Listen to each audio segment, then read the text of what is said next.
കോടാനുകോടി നബിയുലകൾ. ആ ഒരു നബിയുലയുടെ ഉള്ളിൽ കോടാനുകോടി ഗാലക്സികൾ. കോടാനുകോടി ഗാലക്സികൾ. ഈ കോടാനുകോടി ഗാലക്സികളിൽ ഒരു ഗാലക്സി, അതാണ് മിൽക്കി വേ ഗാലക്സി. എന്താണ് ഈ മിൽക്കി വേ ഗാലക്സി? കോടാനുകോടി നക്ഷത്രങ്ങളാണ്, തിങ്ങി നിറഞ്ഞിരിക്കുന്ന നക്ഷത്രങ്ങൾ.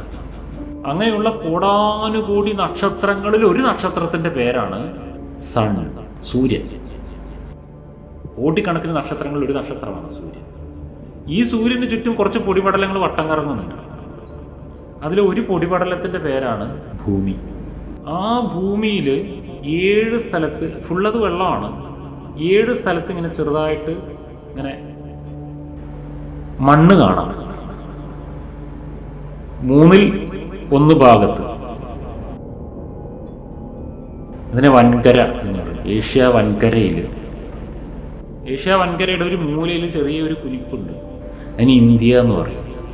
ആ ഇന്ത്യയിൽ അതിൻ്റെ സൈഡിൽ ഇങ്ങനെ നഖം വെട്ടിക്കളഞ്ഞ പോലെ ഒരു സ്ഥലമുണ്ട്, അതിനെ കേരളം എന്ന് പറയും. ചെറിയൊരു സാധനം, പാവയ്ക്ക പോലെ.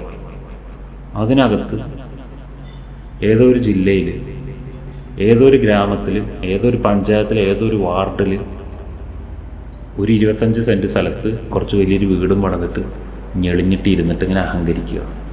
ഞാൻ ഒരു വലിയ സംഭവമാണ് കേട്ടോ, ഇത്ര സില്ലിയാണ് ഞാൻ, പക്ഷെ എനിക്ക് ഞാൻ വലിയ സംഭവമാണ്.